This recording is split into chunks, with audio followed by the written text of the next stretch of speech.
আমরা তো আসলে দুরুদও পড়তে চাই না, মন খুলা দুরুদ পড়া উচিত।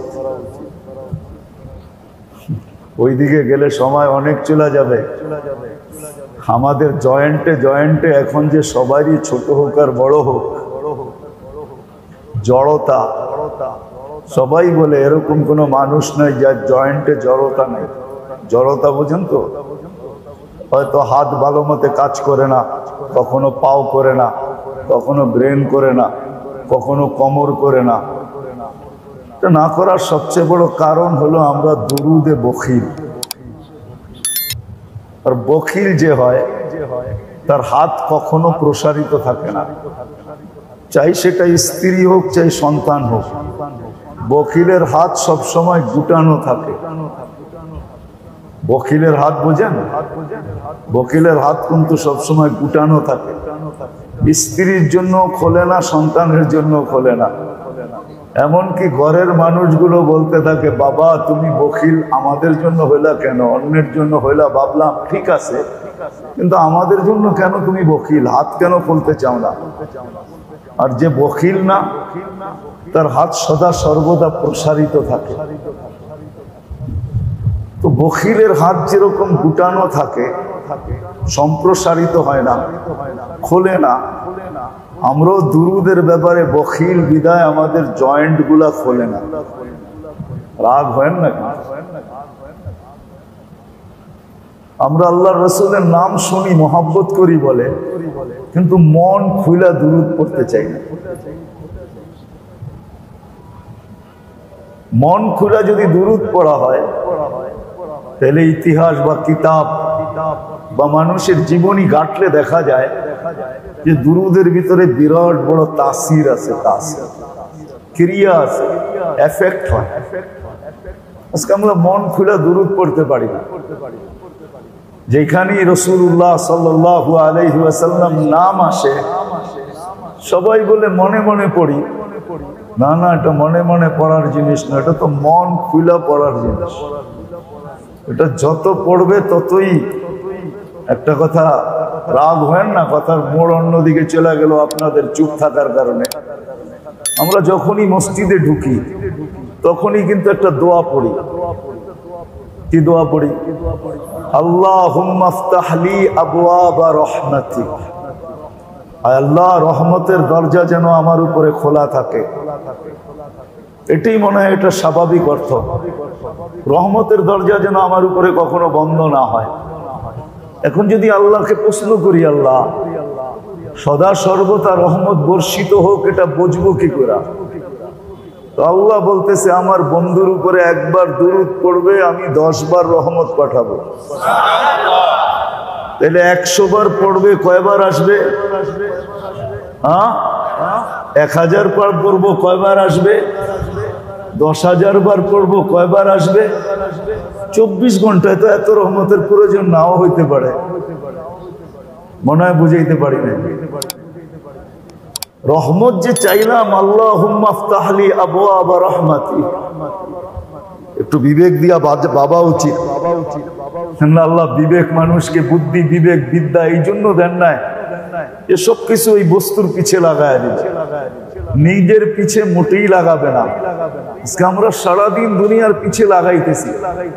যান এই ফুটের দোকানগুলাকে দেখেন, এই বিশাল নিচের মার্কেটওয়ালাদেরকে দেখেন, চতুর্দিকের অফিসওয়ালাদেরকে দেখেন, সারাদিন বিবেক, বুদ্ধি, বিদ্যা সব কিছু দুনিয়ার পিছে। ছোট জীবনটা 60-70 বছরের জীবনটার পিছে আর এই ছোট দেহটার পিছিয়ে লাগায়া দেয়। কিন্তু একটা কথা এখানে এটাও আছে, দেহের কোন জিনিসটা আমার কন্ট্রোলে আছে বলে? কেউ হাত উঠায় বলো যে দেহের এই জিনিসটা আমার কন্ট্রোলে আছে, এটা আমার কথা ছাড়া চলে না। কি বলতে পারবেন কোনোটা? তাইলে আমার চোখে চশমা কেন আসলো? আমি তো কোনোদিন চাই না আমার দৃষ্টিশক্তি কমুক, তো আমার চোখ তো আমার কন্ট্রোলে না, তাহলে আমার চোখে কেন চশমা আসলো? অঙ্গ প্রত্যঙ্গ গুলা ড্যামেজ কেন হয়? একটাও তো আমি চাই না। কিডনি আলা কোনোদিন চায় না আমার কিডনি ফেল হোক আর আমি ডায়ালিসিসে যাই, সে কোনোদিন চায় না। হার্টওয়ালা কোনোদিন চায় না যে আমার হার্টের ভিতরে কোনো সমস্যা হোক, কোনো অঙ্গেই। এমনকি আমরা এতটুকুও পছন্দ করি না যে আমার একটা কাটার খোঁচা লাগে। কি লাগে না লাগে না? হোঁচট খাই না খাই না? যে রহমত চাই, মসজিদে ঢুকতেই রহমত চাই, কিন্তু কখনো ভাবছি এই রহমতটার ধারা থেকে, কোন জায়গার থেকে আমার উপরে ধারাটা চলতে থাকবে। এক সেকেন্ডের জন্য রহমতটা আমার উপরে, এই ধারা অব্যাহত হবে না, লাইনটা বিচ্ছুত হবে না। কিন্তু সুযোগ তো ছিল।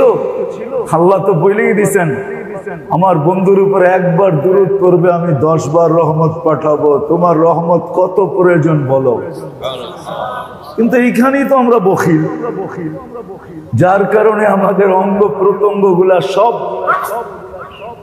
ওটার মতোই জড়তা লেগে আছে। বিদায় কারো সর্বনাশ, কারো পৌষ মাস। মনে হয় বুঝাইতে পারি না, না বোঝেন নাই। কি বলছেন? কারো পৌষ মাস, কারো সর্বনাশ।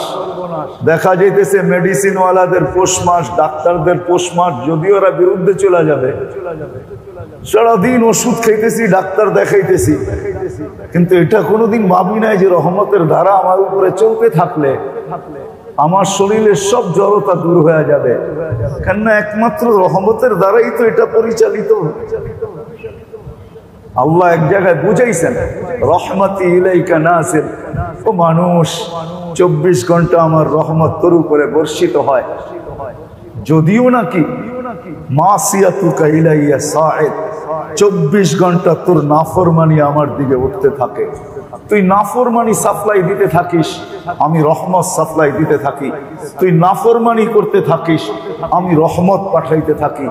তুই নাফরমানিতে অভ্যস্ত, আমি রহমতে অভ্যস্ত। তোর নাফরমানি মজা লাগে, আমার রহমত পাঠাইতে মজা লাগে। তুই নাফরমানি ভালোবাসিস, আমি রহমত পাঠাইতে ভালোবাসি। কেননা আমি রহিম, তুই তো রহিম না। কখনো মাও চোখের পানি ছেড়া বলে, বেটা তুই বুঝবি কি, তুই তো মা না, তুই মা হলে বুঝতি মা জিনিসটা কি। বাবাও বলে, তুই বুঝবি কোত্থেকে, তুই তো বাপ হইস না, তুই বুঝবি কোত্থেকে। যদি তুই বাপ হইতি তাহলে বুঝতি তুই বাপ জিনিসটা কি। সত্য এটাই। তো ওইখান থেকে চলে গেছি, কোত্থেকে জানি হারায় গেলাম। সূত্র কোথায় ছিল? শুধু আপনাদের চুপ থাকার কারণে। যে দুরূদ যখন পড়তে হয় তখন মন খুইলা পড়া চাই।